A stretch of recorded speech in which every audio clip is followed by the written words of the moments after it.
Nah, Eclia ini bisa mendeteksi antibodi bahwa tingkat akurasinya lebih tinggi dibandingkan dengan yang rapid test. Ya. Informasi hari ini. Humas RSUD Jombang menyapa. Membahas pemeriksaan antibodi pada infeksi SARS-CoV-2 bersama Dr. Eki Indianti WL MMRS SPPK. RSUD Jombang melayani dengan sepenuh hati.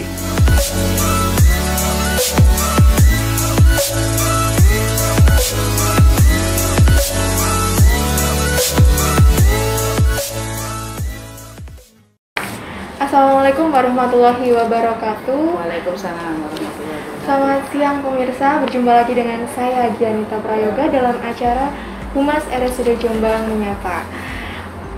Kali ini topik yang akan kita bawakan tidak jauh berbeda dari topik-topik sebelumnya, masih berkaitan dengan COVID-19. Nah, cuman kali ini kita akan membahas pelayanan Eclia Test dan swab PCR mendukung kebutuhan masyarakat. Ya, di tengah-tengah kita sudah hadir seorang narasumber yang memang sudah ahli di bidangnya. Beliau ini adalah Dr. Eki Indianti MMRS SPPK. Selamat siang Dr. Eki. Selamat siang. Siapa nih ya, Dr. Eki apa Dr. siapa nih? Eki aja. Eki ya. Dokter, sebelum kita mengarah ke inti pembicaraan kita, seperti yang kita tahu bahwa kita sudah memasuki era new normal ya dok ya. Ya. Persiapan apa saja sih dok yang harus kita siapkan untuk menghadapi era new normal ini, khususnya untuk petugas-petugas nakes yang memang bertugas di instalasi laboratorium? Ya. Kalau kita bicara new normal berarti bukan normal seperti normal sebelumnya ya, jadi tetap protokol kesehatan itu yang paling penting ya, jaga jarak, pemakaian masker, APD ya, lalu untuk cuci tangan gitu ya. Kalau misalnya kita ada level-levelnya ya, level 1, level 2, level 3 untuk APD, jadi untuk di laboratorium juga ada.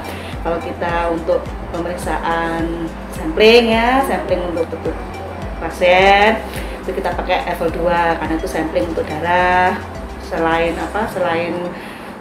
saluran nafas ya, sampel selain saluran nafas pakai level 2. Tapi kalau misalnya itu dari saluran nafas seperti swab, untuk PCR atau untuk yang lain itu kita pakai level 3. Jadi di laboratorium juga kita terapkan protokol kesehatan seperti itu. Tetap, jadi meskipun bilangnya new normal, bukan berarti semuanya normal, kembali seperti dulu, tetap ya protokol kesehatan tetap harus diterapkan. Jaga jarak, masker, cuci tangan, dan jaga kesehatan. Baik, pemirsa, seperti yang disampaikan Dr. Eki Indianti bahwa untuk menghadapi era new normal ini, untuk petugas-petugas nakes di laboratorium khususnya di RSUD Jombang memang sudah disiapkan oleh tenaga ahlinya dan sudah memakai APD sesuai dengan standar dan SOP yang diberlakukan ya dokter. Betul. Jadi kalau untuk misalnya ada warga yang mau berusaha laboratorium, datang ke laboratorium, kami juga sudah menerapkan protokol kesehatan untuk sampling pasien-pasien tersebut. Kalau untuk darah tadi ya, jadi nggak usah khawatir, tetap aja datang ke laboratorium untuk pemeriksaan laboratorium bisa.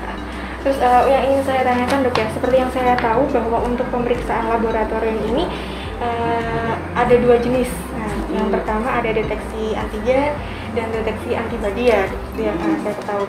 Bisa dijelaskan dokter mungkin secara umumnya saja? Oke. Jadi kalau dari segi laboratorium dulu kita waktu awal-awal COVID kan heboh masalah rapid test ya. Hampir semua media semua ini membicarakan rapid test. Nah, memang kalau kita mau bicara mengenai pemeriksaan laboratorium kan memang ada 2 ya. Jadi kita bisa pemeriksaan secara imunoserologi atau secara molekuler. Kalau secara imunoserologi itu bisa 2 tadi, deteksi antigen atau deteksi antibodi.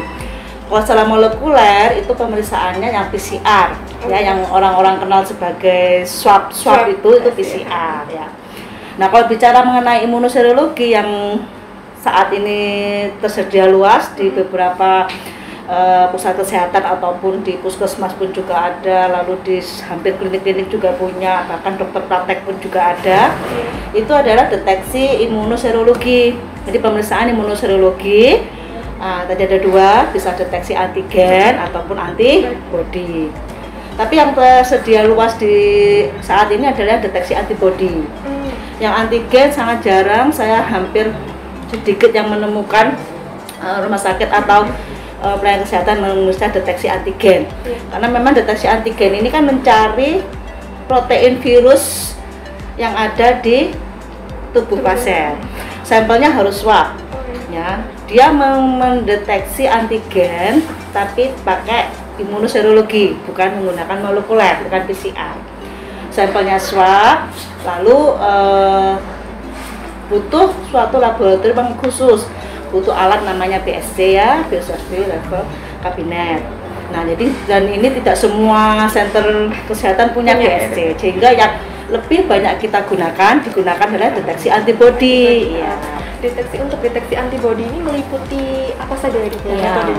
Deteksi antibodi ini kan dia sebenarnya mencari adalah pemeriksaan dari respon imun atau respon kekebalan tubuh dari pasien. Itu tujuannya. Jadi secara ilmu imunologi kan kalau kita misalnya masukkan infeksi, ada antigen, ada virus masuk, secara otomatis tubuh akan menghasilkan antibodi terhadap antigen tersebut. Nah, antibodi inilah yang akan kita deteksi.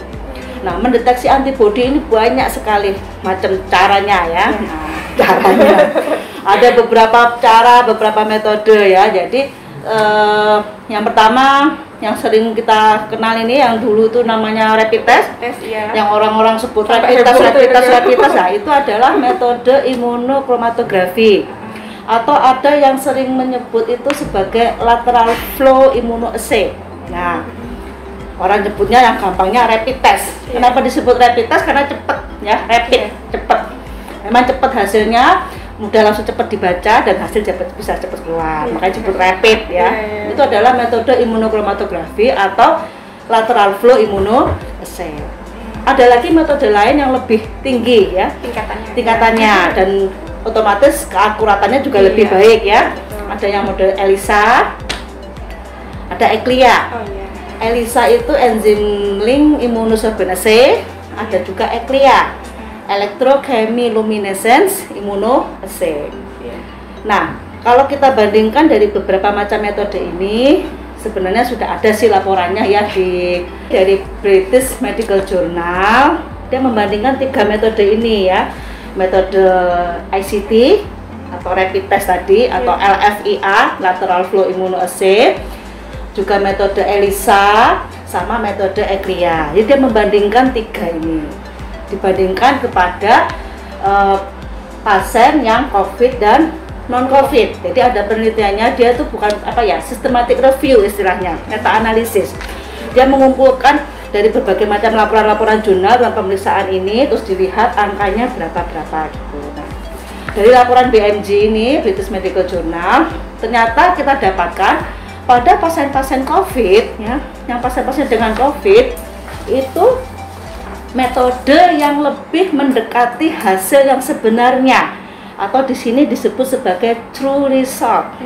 Mendekati hasil sebenarnya itu yang paling tinggi yaitu ECLIA atau CLIA. Jadi kadang nyebut ECLIA, ada yang CLIA. Di sini diambil celiane tok ya.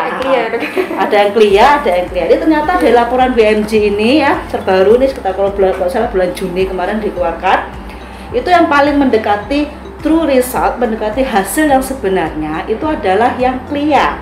Sekitar di sini dikatakan 98%. Jadi yang salah ya cuma 2% yang false result.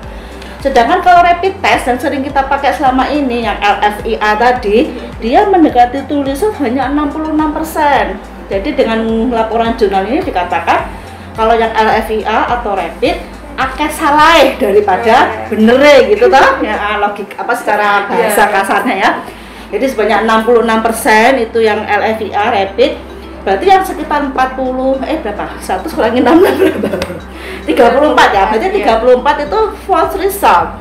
Jadi false hasilnya salah ya, entah dia false negatif atau false positif. Jadi kalau kita ambil kesimpulan dari jurnal ini bahwa ECLIA hasilnya mendekati true result, mendekati hasil yang sebenarnya sebanyak 98%. Nah, jadi banyak benernya dibandingin salahnya. Kalau yang rapid sekitar 66 itu benernya, berarti kan ada salah ya gitu ya. Jadi memang kan tidak ada sempurna ya di dunia ini ya. Jadi pasti ada yang false negatif, false positif itu pasti ada, bisa terjadi pada apalagi pemeriksaan imunoserologi seperti ini ya. Sedangkan kalau ELISA dia agak sedikit lebih rendah dibandingin ECLIA. Kalau ELISA sekitar 84%. Jadi dari tiga metode imunologi ini ya, immunoassay ini, yang paling tinggi mendekati true result yaitu yang CLIA. Memang dulu kenapa kita awalnya pakai rapid yang LFIA, karena memang yang tersedia luas saat itu adalah rapid ya.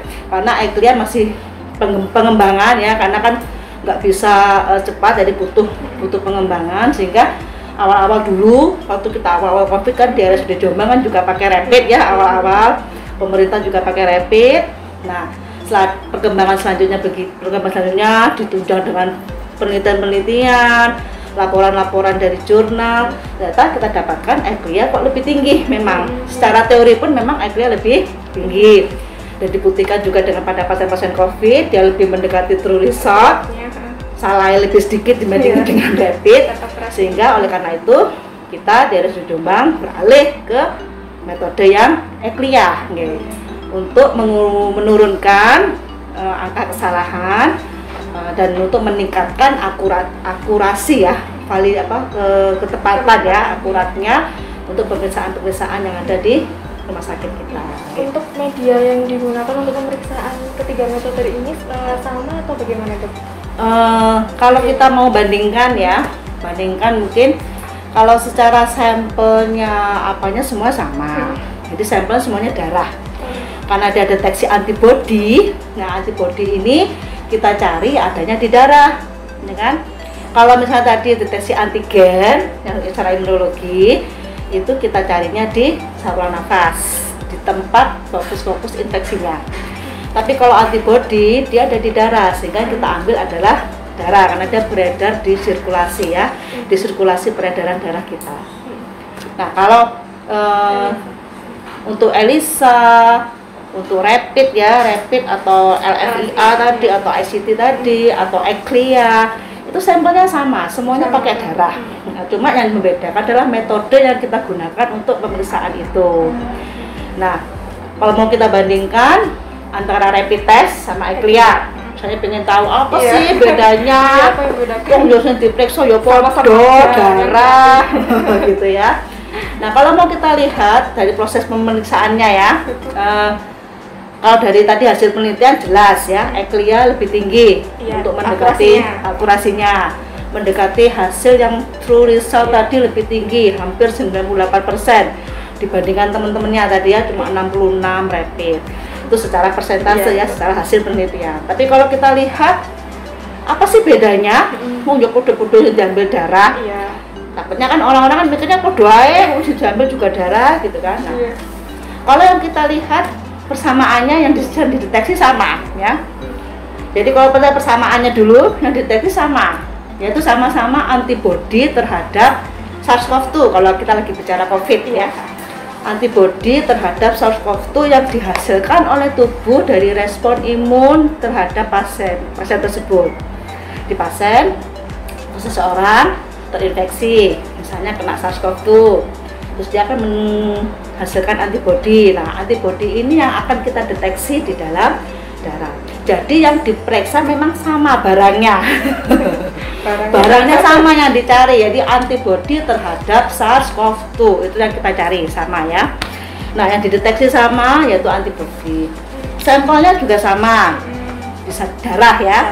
Kalau rapid test dulu kita bisa whole blood ya, terus bisa darah serum, pakai darah vena, atau darah kapiler yang mungkin sering lihat yang ditusuk di jari. Nah, itu kan kapiler. Kalau rapid bisa pakai itu. Meskipun kapiler dikatakan sangat rendah akuratnya, lebih baik darah vena. Jadi kalau kita di sini dulu kan pakainya vena di rumah sakit ini waktu kita pakai rapid test. Nah, kalau ECLIA ini sama darah juga sampelnya, tapi yang kita ambil adalah darah vena, harus darah vena ya. Dan yang kita ambil yaitu serum ataupun plasma. Tapi lebih direkomendasikan menggunakan serum ya. Jadi pasien diambil darahnya menggunakan tabung, kalau kita istilah kita tabung tutup merah karena dia harus beku. Setelah itu kita sentrifuge, kita ambil cairan yang bening di atasnya itu ya, yang istilah kita adalah serum. Kita ambil cairan itu dari yang merah yang bening di atasnya itu, yang kuning itu yang kita ambil, kita masukkan ke dalam alat. Nah, kalau dulu pakai rapid kan pakainya kit kecil gitu Mbak ya. Kit kecil seperti tes-tes kehamilan, seperti tes-tes yang sering dijual di apotek gitu ya. Nah, jadi pakai kit, satu kit. Nah, tapi kalau untuk Eclia ini kita menggunakan analyzer. Jadi menggunakan alat imunologi analyzer yang secara otomatis ya, itu auto analyzer yang sudah terkalibrasi dan terkontrol. Jadi makanya tadi dikatakan akuratnya lebih tinggi karena alatnya ini sebelum running, sebelum bekerja memeriksa sampel pasien itu kita harus memastikan bahwa alat ini ready, siap. Pertama kita kalibrasi dulu, setelah itu kita lakukan kontrol, quality control ya, QC. Betul. Setiap hari, setiap pagi itu pasti. Jadi sebelum dia periksa pasien, alat ini harus siap. Nah, kalibrasi oke, karena kalibrasi kita masukkan standar, jadi dia mengeluarkan hasil sesuai dengan angka yang dimau oleh pabrik. Misalnya dari alat kalibrator, kalibrator. Nah, misalnya kalibrator harus menyatakan bahwa periksa dia harus sekian angkanya, jadi harus tepat sekian. Lalu kita masukkan kontrol, bahan kontrol yaitu quality control istilahnya ya, ada 2 level, kontrol level 1, level 2. Kita masukkan ke dalam alat itu, diperiksa. Hasil yang keluar untuk bahan kontrol 1, 2 itu harus sesuai dengan range yang kita harapkan. Berarti itu alat sudah ready, sudah terkalibrasi, sudah terkontrol, dan hasil yang dikeluarkan akan sesuai dengan keadaan, bukan sesuai ya, mendekati keadaan sebenarnya, mendekati true result tadi, 98% tadi ya. Nah, sedangkan kalau rapid tidak ada proses seperti itu. Kan dia pakai kit, kit kecil, bungkusannya dibuka ya sudah. Tidak proses kalibrasi dan quality kontrolnya tidak akurat, tidak setinggi metode Eclia. Betul. Makanya dikatakan kenapa dia lebih akurat, karena proses kalibrasi dan kontrolnya ini yang penting. Jadi setiap alat kalau mau kita masukkan sampel, dia pasti akan bekerja dan mengeluarkan angka. Tapi apakah angka ini benar sesuai dengan kondisi pasien sebenarnya, itu kita harus pastikan dengan tadi proses kalibrasi dan quality control. Sedangkan kalau rapid, quality controlnya kayaknya nggak ada ya. Jadi ya langsung dari kemasan dibuka, masukin sampel ya sudah. Terus untuk hasilnya ini berarti lebih cepatan rapid untuk ya, kalau hasil memang lebih cepat rapid ya, sesuai dengan katanya tadi, rapid cepat. Apa-apa jalur cepat ya. Nah, kalau hasil pembacaannya, kalau secara rapid kan tadi sampel dimasukkan kira-kira 15 menit, 15 sampai 20 menit. 15 ini sudah tahu hasilnya. Kan hasilnya kan ada garis ya. Kalau rapid kan garis di T sama di C. Kalau di C itu kontrolnya, T itu di garisnya. Nah, kalau biasa ada garisnya, berarti dia positif. Kalau satu garis, berarti dia negatif. Nah, pembacaannya kan subjektif. Sangat-sangat subjektif, tergantung dari pemeriksa. Kalau pas lagi remeng-remeng, nggak ketok gitu, negatif. Berarti bisa dilihat dengan kasat mata ya? Dengan kasat mata. Jadi kalau rapid dilihat pakai kasat mata, memang pakai mata meter istilah kita ya, mata meter. Jadi menggunakan penglihatan pemeriksa, penglihatan petugas. Kalau ya itu yang makanya saya bilang tadi subjektif.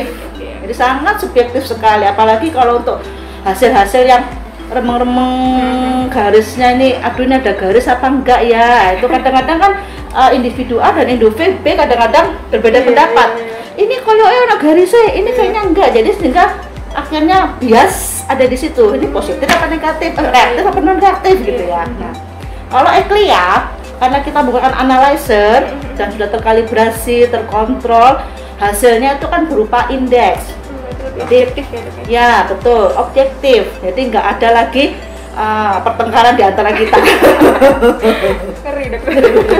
Kalau yang rapid tadi, kalau jelas garisnya calong gitu jelas ya sudah lah, pasti itu reaktif. Tapi kalau yang samar-samar kayak ada bayangan apa enggak, ini reaktif atau tidak sih. Lah itu yang yang kita khawatirkan, subjektivitas dari pemeriksa itu juga sangat berpengaruh. Tapi kalau ECLIA dia lebih objektif, karena yang keluar nanti adalah angka indeks COI ya, COI cut off index, indeks cut off kalau bahasa Indonesianya. Jadi itu adalah diukur dari sinyal ya, sinyal chemiluminescence dari yang alat itu dibandingkan dengan sinyal dari cut off kalibrator yang kita periksa pagi tadi itu. Jadi pakai rumus secara apa ya, diformulasikan secara software, ada jaringan lunaknya di dalam pemeriksaan itu nanti.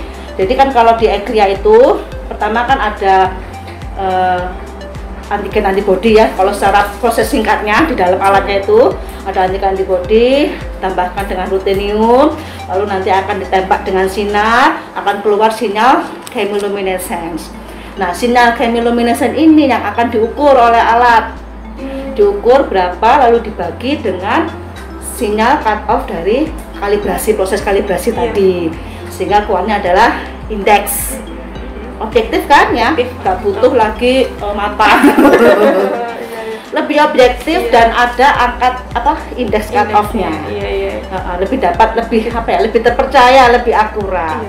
Nah, dikatakan positif, reaktif jika indeksnya lebih dari 1, lebih dari sama dengan 1,00, dikatakan non reaktif jika indeksnya kurang dari 1,00. Jadi secara otomatis kalau misalnya indeksnya pasien dikatakan hasilnya di situ ada 0,07 ya sudah, berarti dia non reaktif. Kalau misalnya di atas 1 nih, contoh ada pasien COI-nya sekitar 5,0, berarti dia langsung reaktif. Nggak usah lagi berdebat pengorong garis-garis ada ya. Jadi lebih objektif. Baik pemirsa, Mas RSUD Jombang Menyapa, seperti yang dijelaskan Dokter Ekis bahwa untuk metode mengidentifikasi COVID-19 ini bisa melalui 3 metode ya dokter ya. Bisa melalui rapid test, kemudian ELISA, dan yang ketiga adalah ECLIA ya dok ya. Cuman yang dari ketiga itu tadi ya, seperti yang kita tahu bahwa masing-masing mempunyai kelebihan dan kekurangan masing-masing. Nah, bisa dari hasil pemeriksaannya, kemudian medianya juga, medianya sama dok ya? Sama darah. Dan yang terakhir ini tingkat akurasinya ya dok ya, bahwa kalau yang ECLIA ini lebih hampir ya dok ya, 98% ya tadi ya dok. Kalau bagi kita tenaga kesehatan justru tingkat akurasinya paling penting sebenarnya ya. Nah, jadi kalau kita memeriksa dan dari baik untuk klinisi sejawat yang pengirim pasien ataupun dari kita di laboratorium, itu tingkat akurasi ini justru yang paling penting ya. Jadi kalau kita melakukan hasil yang lebih akurat, lebih tepat, akan lebih tingkat kepuasan pasien dan pelanggan juga akan lebih tinggi. Kalau masalah waktu hampir sama. Kalau tadi sekitar rapid sekitar 15 sampai 20 menit ya. Kalau di ECLIA di dalam alatnya sendiri itu 18 menit. Jadi proses pemeriksaan di alatnya dari mulai sampel masuk, terus ada ikatan antigen antibody, ditambahkan rutenium, ditambahkan ini, terus akhirnya ditembak sinar segala macam sampai keluar sinar chemiluminescence panjang itu 18 menit rata-rata per pasien ya. Nah itu di dalam alatnya aja, tapi kan kita butuh proses ya sebelumnya ya, butuh proses untuk dari mulai persiapan sampelnya, dari pengambilan sampel, jadi total keseluruhannya sekitar setengah jam sampai 1 jam, tergantung loading bahasanya. Kalau pasien lagi banyak ya agak lama sedikit. Jadi kira-kira ya setengah jam sampai 1 jam itu baru keluar. Memang lebih lama dibandingkan dengan rapid test, tapi tingkat akuratnya kan lebih tinggi, betul. Ya, jadi itu yang justru malah lebih penting bagi kita. Ya. Terus seperti yang kita tahu bahwa di RSUD Jombang ini sudah menyediakan tes PCR ya dok ya. Nah sudah sejauh apa sih kesiapannya dari tim-tim itu dok? Ya, kalau alhamdulillah kita sejak bulan Juni kemarin ya sudah melayani PCR ya. Jadi sebelumnya kan kita kirim ke Surabaya, kita sudah alhamdulillah ada pengadaan alat sendiri, ada PCR. Ya, kalau dari PCR ini kan sebenarnya kan mencari protein dari virusnya ya, dari RNA dari si virus. Kalau tadi yang Eclia itu kan kita cari antibodi ya, respon imun dari pasien mencari antibodi terhadap infeksi pasien infeksinya. Sedangkan kalau Eclia tadi misalnya dia reaktif, itu belum tentu mendiagnosa pasien ini COVID karena kan yang kita lihat adalah antibodinya. Ada antibodi kan belum tentu terinfeksi ya. Jadi sama seperti rapid, interpretasinya bagaimana reaktif, bagaimana non reaktif sama. Cuma kalau misalnya Eclia-nya reaktif, belum tentu dia terinfeksi COVID. Nah, untuk membuktikannya apakah dia terinfeksi, tetap ya kembali ke swab tadi, swab PCR. Dan di kita di RSUD Jombang kita sudah melayani PCR tadi, sudah ada pemisahan PCR dan di kita di sini kan target gennya kan beda-beda ya. Jadi setiap alat itu memiliki target gen yang berbeda. Sedangkan yang di RSUD Jombang ini target gen yang kita pakai untuk mendeteksi PCR itu yang RDRP. Target gennya banyak ya, ada RDRP, ada N1, N2, ada E, ada ORF1 gitu ya, macam-macam. Tapi yang dahulu alat kita ini yang kita deteksi yaitu yang target gen RDRP. Berarti kalau untuk PCR ini bisa mendeteksi ke tingkat yang lebih atau ke fase yang lebih akut ya dok ya? Iya betul. Jadi kalau misalnya PCR ini kan memang mencari RNA ya, mencari protein virusnya, mencari RNA dari virusnya. Jadi kalau ada RNA di situ hasilnya akan positif. Jadi kemungkinan memang dia adalah infeksi COVID. Sedangkan kalau Eclia ini kan mendeteksi antibodi. Sedangkan respon imun setiap manusia kan beda-beda. Jadi ada yang cepat, ada yang lambat, ada yang nggak membentuk antibodi malahan gitu ya. Jadi kalau untuk Eclia ini pada pasien-pasien akut kadang masih negatif, masih non reaktif hasilnya. Jadi makanya kalau kita bilang kalau pemeriksaan antibodi hasilnya non reaktif kan jangan seneng dulu karena belum tentu kita tidak terinfeksi COVID. Bisa jadi antibodi yang terbentuk masih sedikit, masih di bawah deteksi level, masih di bawah cut off sehingga hasilnya non reaktif. Jadi kalau pada pasien-pasien akut itu sensitivitasnya untuk Eclia memang masih sedikit rendah. Jadi kalau misalnya pada hari ke 0 sampai ke 6 itu cuma sekitar 65% sensitivitasnya. Jadi awal-awal fase-fase infeksi masih rendah. Jadi kebanyakan masih non reaktif memang. Kalau misalnya pada saya nggak apa kalau angka ya.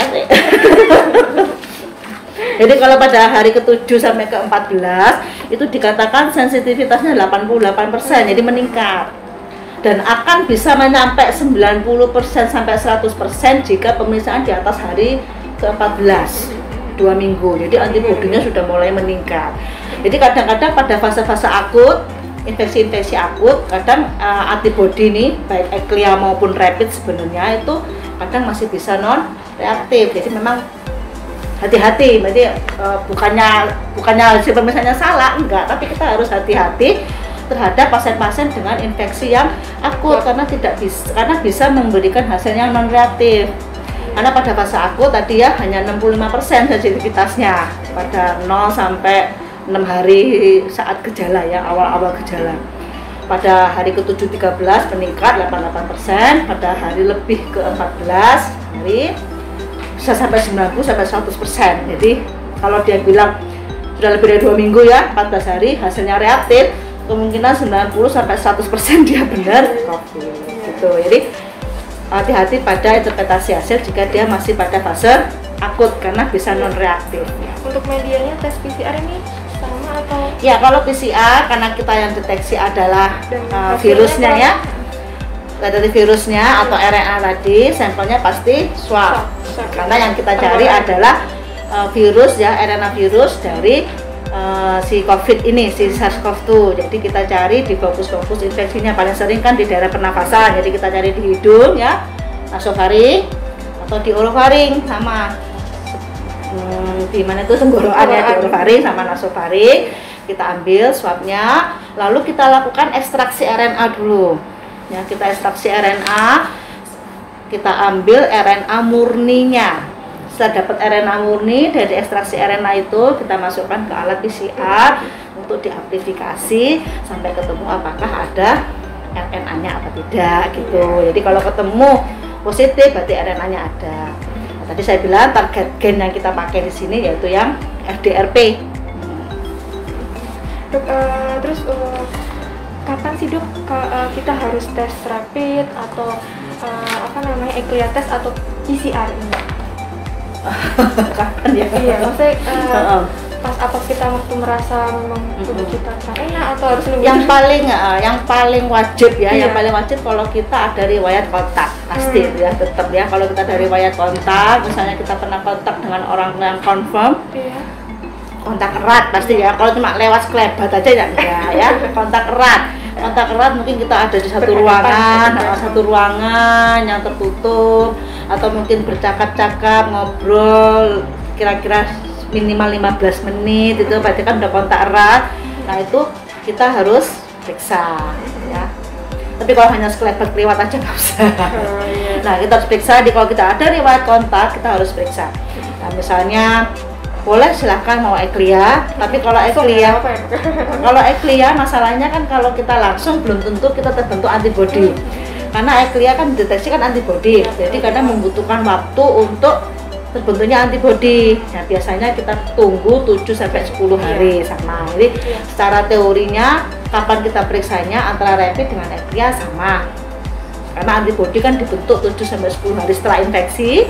Jadi kita periksanya biasanya 7-10 hari setelah infeksi. Kalau langsung periksa biasanya belum ya. Kalau langsung periksa hasilnya reaktif, kemungkinan kita dapatnya dulu lagi, bukan karena kontak dengan dia yang kemarin gitu. Yang pertama adalah wajib, yang kontak ini wajib. Nakes juga, karena setiap hari kan juga ketemu dengan pasien-pasien. Ya. Kalau misalnya di masyarakat, kalau misalkan ada yang pernah merasa kontak dengan orang yang confirm ya, monggo boleh untuk melakukan pemeriksaan. Bisa minta ECLIA, boleh ECLIA dulu, kita ECLIA untuk melihat apakah ada antibodi. Di kita kan ada ya pelayanannya di ECLIA, boleh silahkan datang aja ke RSUD Jombang, monggo. Baik pemirsa Humas RSUD Jombang Menyapa, seperti yang dijelaskan Dr. Eki Indayanti bahwa kami RSUD Jombang sudah melayani untuk pemeriksaan swab PCR dan tujuannya memang sama untuk mendeteksi virus COVID-19 ya dok ya. Cuman lebih ke tingkat akurasinya memang lebih tinggi dan bisa mendeteksi ke fase yang lebih akut ya dokter ya. Dan kapan kita harus tes itu tadi? Nah pas seperti yang dokter Eki kita jelaskan tadi bahwa ya pada saat kita memang pernah kontak dengan pasien atau orang terkonfirm yang memang terindikasi virus COVID-19 ini ya dokter ya. Baik, ini dokter sebenarnya juga sudah banyak sekali berbincang-bincang dan detail sekali yang dokter Eki sampaikan ini. Ini kita sebenarnya sudah di penghujung acara juga. Mungkin ada pesan atau pesan yang ingin disampaikan jenengan untuk masyarakat di luar sana mungkin dokter. Oke, jadi saya pada teman-teman semua di rumah, jadi kalau misalnya memang ada riwayat kontak ya, entah teman di kantor atau mungkin tetangga atau mungkin saudara yang pernah merasa kontak dengan pasien-pasien yang confirm itu tadi, monggo kalau misalnya ingin memeriksakan diri silahkan datang saja langsung ke RSUD Jombang. Kita menyediakan pemeriksaan ECLIA. Nah, ECLIA ini bisa mendeteksi antibodi. Tadi sudah saya jelaskan bahwa tingkat akurasinya lebih tinggi dibandingkan dengan yang rapid test ya, karena memang kita menggunakan analyzer yang terkalibrasi dan terkontrol, yang hasilnya juga akan lebih objektif dibandingkan dengan yang rapid test tadi yang secara subjektif pakai kasat mata aja ya. Nah, kalau misalnya hasilnya itu reaktif ya, nggak apa-apa, kita lanjutkan pemeriksaan swab ya, swab PCR.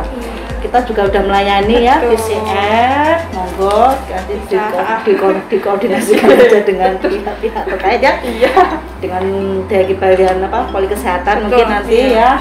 Kita udah ada pelayanan PCR juga. Kalau untuk misalnya reaktif di PCR silahkan. Tapi kalau hasilnya non reaktif ya, hasilnya non reaktif, harap tenang dulu karena hasil non reaktif belum tentu ya, tidak terinfeksi COVID. Betul. Kalau hasil saat ini non reaktif, monggo 10 hari lagi ya, 7 atau 10 hari lagi tes ulang. Betul. Karena bisa jadi saat ini antibodi yang terdeteksi itu masih terlalu rendah sehingga masih di bawah cut off. Karena kita ada nilai cut off tadi ya, cut off kita kan 1,00. Bisa jadi jenengan masih di bawah cut off sehingga non reaktif, tapi padahal jenengan sudah ada infeksinya. Jadi harus diulang lagi 7 sampai 10 hari lagi. Setelah pengulangan masih tetap non reaktif, ya sudah, alhamdulillah kemungkinan itu bukan infeksi COVID. Tapi kalau dengan pengulangan 7 sampai 10 hari ternyata jenengan menjadi reaktif, lah itu kita harus lanjutkan dengan pemeriksaan swab PCR begitu ya.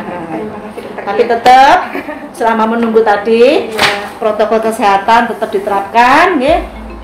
Jaga jarak, pakai masker, cuci tangan, selalu jaga imunitas kita, kesehatan. Itu mungkin ya. Baik, terima kasih dokter ya. Seperti yang dokter Eki jelaskan tadi bahwa untuk menjaga imun kita harus tetap selalu memakai masker, cuci tangan dan selalu physical distancing ya dokter ya. Dan bahwa yang kita tahu bahwa RSUD Jombang sekarang juga sudah menyediakan ECLIA test dan PCR test, di mana laboratorium RSUD Jombang ini sudah dilengkapi alat-alat itu dan pastinya sudah sesuai dengan SOP dan prosedur ya dokter ya, dan spesifikasi yang khusus memang sudah disediakan oleh pihak RSUD Jombang ya. Pemeriksaan ECLIA test untuk peserta mandiri. Nah, untuk tarifnya bisa dipatok sekitar Rp150.000 dan ini sudah termasuk surat keterangan, dan untuk prakteknya dari hari Senin sampai dengan hari Jumat. Nah, untuk pemeriksaan swab PCR ini juga sama, untuk peserta mandiri dipatok dengan harga 1,7 juta, dan untuk jam kerjanya ini dari hari Senin sampai dengan hari Jumat atau hari kerja, dan nanti bisa didapatkan surat lengkap dengan surat keterangan. Baik, terima kasih dokter sebelumnya ya sudah berkenan dan bersedia hadir untuk mengisi acara di Humas RSUD Jombang Menyapa untuk kesekian kalinya mungkin, tapi dengan topik yang berbeda. Jangan bosan-bosan ya dokter ya.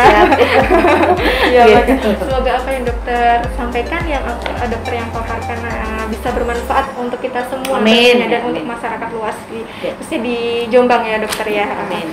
Baik, Humas RSUD Jombang Menyapa, sekian dari saya. Berjumpa lagi di acara berikutnya di Humas RSUD Jombang Menyapa dengan Dianita Prayoga, dan jangan lupa untuk like, subscribe, dan komen di down below ya. Assalamualaikum warahmatullahi wabarakatuh.